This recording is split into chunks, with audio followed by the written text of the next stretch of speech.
There's a product sitting in the cleaning aisle of almost every grocery store and hardware store in the country. It costs somewhere between $1 and $2. It comes in a plain cardboard or plastic container with almost no branding, almost no advertising, and almost no presence on social media. It has been available to the public for well over 100 years. And if the pressure washing industry, a business that generates billions of dollars every single year, had successfully buried it, you would never think to reach for it. You would just keep calling the guy with the trailer and the machine, handing over $200, $300, sometimes $400 for a job this powder can do for pennies. The product is washing soda. You might also see it sold under the name soda crystals or sodium carbonate. Not baking soda. That is a different compound entirely, though it plays a supporting role in this story. Washing soda is the older, stronger, far more aggressive cousin of baking soda. It has a pH of around 11. To put that in perspective, pure water sits at 7 on the pH scale. Baking soda sits at about 8.4. Washing soda at 11 means it is not just slightly more alkaline than baking soda. The scale is logarithmic, so each number represents a 10-fold increase in strength. Washing soda is hundreds of times more chemically aggressive than the baking soda you use in your kitchen. And that aggression is precisely what makes it so effective at destroying the things that make your driveway look terrible. But before we get into the mechanics of how it works, we need to talk about what is actually making your driveway look the way it does. Because most people look at a stained, gray, dingy concrete surface and assume the problem is age. They assume concrete just gets that way over time, and there's nothing short of resurfacing or powerful pressure washer that is going to change it. That assumption is wrong, and it is a profitable assumption for a lot of businesses. The discoloration on your driveway is not the concrete aging. It is a combination of things that have bonded to the surface and in some cases penetrated into the pores of the concrete. There are oil stains, motor oil, transmission fluid, power steering fluid, small drips and large spills from decades of vehicles parking and leaking. There is biological growth, mold, mildew, algae, the dark greenish-black film that accumulates in shadier areas. There's embedded road grime, tire residue, fuel residue, and sitting beneath all of it is concrete that, structurally, is probably in perfectly fine condition. It is just hidden under layers of contamination that nobody ever addressed with the right chemistry. The pressure washing industry wants you to believe the only answer is water at high velocity. And water under pressure does work. It physically blasts surface level contamination off your concrete. But here's the dirty secret about pressure washing that nobody in that industry wants you to think too hard about. It is largely treating the symptom, not the cause. A pressure washer hitting an old oil stain that has had months or years to penetrate into porous concrete is just moving water around over a stain that is sitting 6 millimeters below the surface. The water cannot get in there and break apart the hydrocarbon chains of motor oil. Physics will not allow it. You can pressure wash that stain a dozen times, and it will lighten slightly, and then the next time it rains and then dries, the oil will wick back up through the concrete's capillaries and your stain is visible again. Meanwhile, you have spent money renting or buying equipment, you have sprayed dirty water all over your lawn and landscaping, and the underlying chemistry of your driveway is entirely unchanged. Washing soda changes the chemistry. That is the fundamental difference.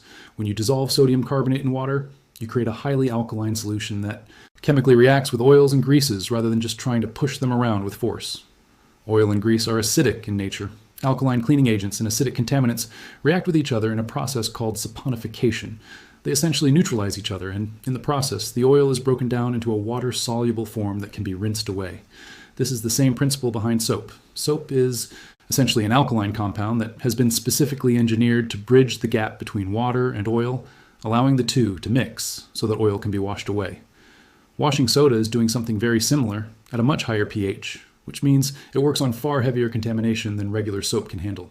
The process of using it on a driveway is straightforward enough that almost anyone can do it without specialized equipment.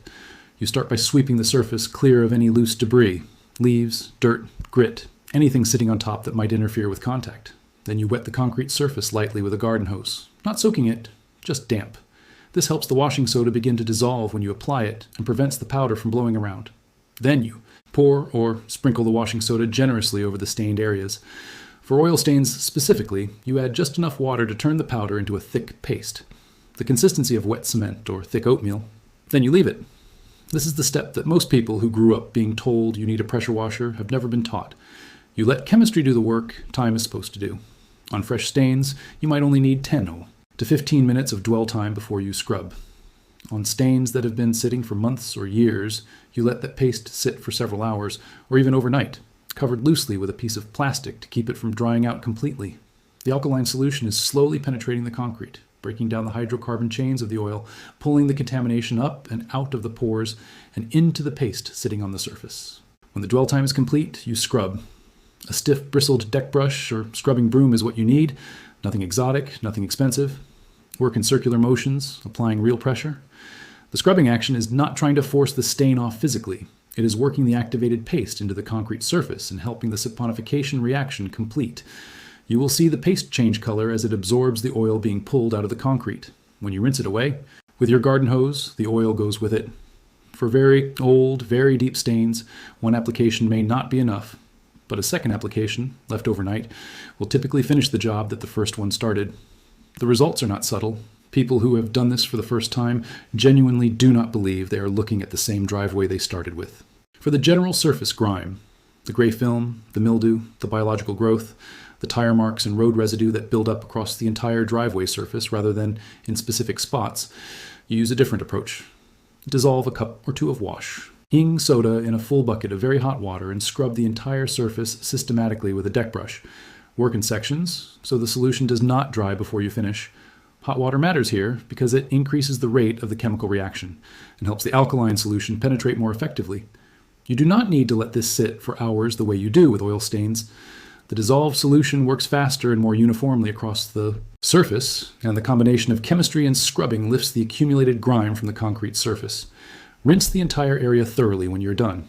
Now here is the part of the story where we talk about powdered laundry detergent, because it deserves its own moment in this conversation.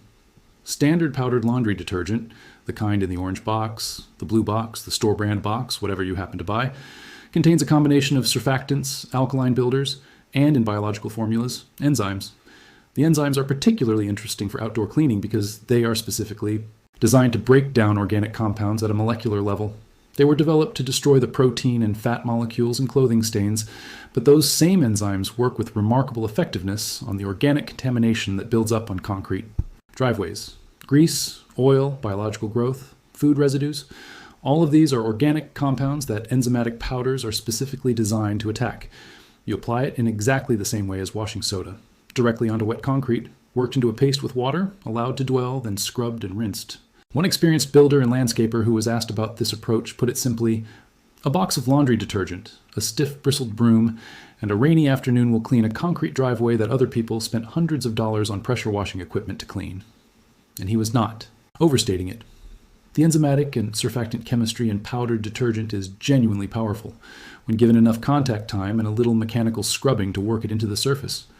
Trisodium phosphate, which you will see sold as TSP in home improvement stores, is worth understanding in this context because it is the product that professional cleaners used for decades before it became controversial. TSP is a white crystalline powder, typically $1 or $2 for a small box, and at a concentration of about a quarter cup to a gallon of hot water. It is one of the most powerful concrete degreasers available to consumers. It removes grease, oil, soot, mold, and general grime from concrete with an effectiveness that commercial products struggle to match at any price. The reason it fell out of favor has nothing to do with how well it cleans and everything to do with its environmental impact.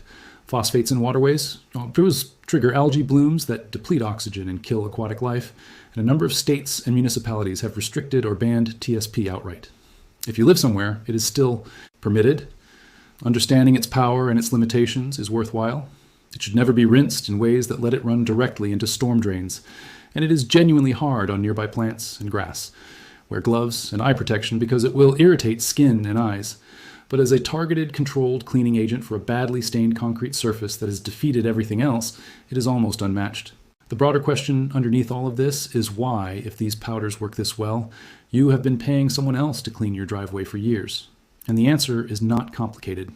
Pressure washing as a service business is incredibly easy to sell because the equipment is dramatic. A loud machine, high pressure water, spraying visibly across a dirty surface, an immediate visual transformation as the dirt blows away. It is compelling to watch.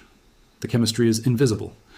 Watching powder sit on concrete for 6 hours and then getting rinsed away does not make for an exciting sales pitch or an impressive demonstration, but the results, when you see them, are every bit as dramatic.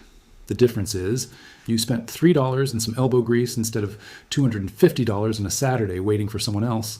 The pressure washing industry also benefits from a culture of convenience and a genuine lack of information. Most people simply do not know what washing soda is.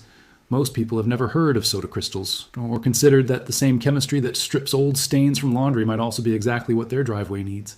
This knowledge was common in households 50 or 100 years ago, when people cleaned their own concrete without thinking twice, before the emergence of a service economy that packaged basic chemistry into a franchise model and charged accordingly. There is one important caution in all of this, and it mirrors the caution from any powerful cleaning agent. Washing soda, TSP, and strong powdered detergents are alkaline, enough to damage nearby plants if you allow large amounts of the runoff to saturate the soil. Before you start, wet down the grass and plantings surrounding your driveway thoroughly. This dilutes any runoff that reaches them. Work away from planted areas wherever possible and rinse the driveway runoff toward hardscape rather than lawn. The amounts involved in a single driveway cleaning are generally not catastrophic for established plants, but if you are soaking soil repeatedly with alkaline runoff, you will alter the pH enough over time to affect plant health. Common sense application and adequate rinsing eliminates most of this risk. One thing that will lock in and extend everything you have accomplished with this cleaning approach is sealing the concrete afterward. Once your driveway is clean and fully dry, and it needs to be genuinely dry, not just surface dry, which usually means waiting 24 to 48 hours after cleaning, applying a concrete penetrating sealer changes everything about future maintenance. Sealed concrete resists oil. Penetration. Because the sealer fills the pores that allow oil to sink in. Future spills sit on the surface instead of soaking into it, which means they can be cleaned up immediately with a fraction of the effort. The sealer also locks out moisture that allows mold and mildew to establish themselves, which dramatically slows the biological growth that makes driveways look dingy between cleanings. A good penetrating concrete sealer costs between $20 and $40 and takes an afternoon to apply. After that, your powder-cleaned driveway stays cleaner for longer. And the next time it needs attention, the same box of washing soda handles it in a fraction of the time. None of this is revolutionary. None of it is a secret in the scientific sense. It is chemistry that has been understood for generations. What makes it feel like a secret is simply the distance that has grown between everyday households and the practical knowledge their grandparents took for granted. The understanding that a white powder from the laundry aisle, given enough contact time and a stiff brush, can do what a $200 machine implies it can uniquely do. That distance is worth closing. Your driveway is not a technical problem beyond your ability to solve. It is a chemistry problem. And chemistry, as it turns out, costs about $1.